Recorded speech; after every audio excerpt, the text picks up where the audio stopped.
Yep, I had to start recording as I exit out the elevator because I knew they were going to send some of the props in the building. And as soon as I came out the elevator, what do you hear? A door unclicking, unlocking, right?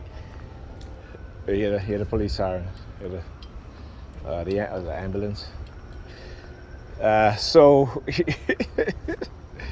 the reason why I'm laughing was when I came here today. All right, and again, there you go, noise campaign, sirens, car alarms. I didn't upload my videos right away. Like I said, I do that for a reason. Again, because I always want to see what it is that they're going to do. Right. So I was speaking to my friend of mine, right? At least I would like to think she's a friend. She was my ex-fiance from when I was in my early 20s. And we were talking. You know, she was asking me all these questions, but again, you always know when they will co-opt the minds of the people around me, people who I talk to, even though they're very few, very, very few, right? And they start asking me all these questions, you know. They're trying to test out my memory. Again, they always do that. It's always a test, you know. And, you know, as she was asking me these questions, I said, you know, let me upload my videos, all right, because I want to see what it is that they're going to get her to say, okay? So I uploaded my first video.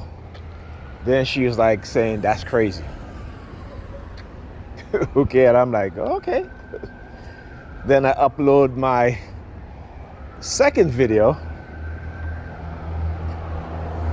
And what did she say? She was saying something like, was something negative, right? But she was speaking in generalities, right? But of course, you know, this is how they transmit whatever words they want them to say to me. So upload the second video. We got off the phone, and again, she's very hesitant to say bye, right? So sometimes she'll say, sometimes she won't. You know, I'll say good night. I will say bye, good night, what have you. I don't hesitate. I don't, you know, if I have to say good night to you, I'll say good night to you. If I have to say goodbye, I have to say goodbye. There's no hesitation in my voice. Well, Pam does the same thing too. But except sometimes with Pam, she gets angry and she goes by in this tone, as if in this aggressive tone. So after I go into the kitchen, look at the ambulance down there. I go into the kitchen, Pam is in the kitchen. All of a sudden she starts to volunteer what book she's reading. Now she's always reading books and never really tell me any books that she's reading, but she's gonna tell me the book that she's reading. Oh, I'm reading Lolita. So I'm like, Lolita? I'm like, the movie Lolita? She's like, yeah. And I'm thinking that it's the movie I'm talking about is called Alita. So I'm thinking, I said, is that the movie with the transhumanist movie where the augmentation of humans and machine?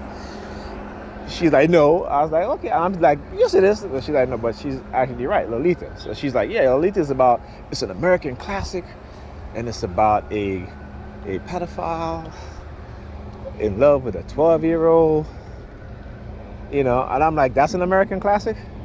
That's what you're reading? That's what you call an American classic? American literature? She's like, yes, an American literary classic. I was like, y'all are ridiculous, you know. And the fact that you're defending that garbage as an American classic, literary classic, I said, you know who made it an American literary classic, right? White men. That's who. Anyway, I'll continue this conversation when I get off the bus.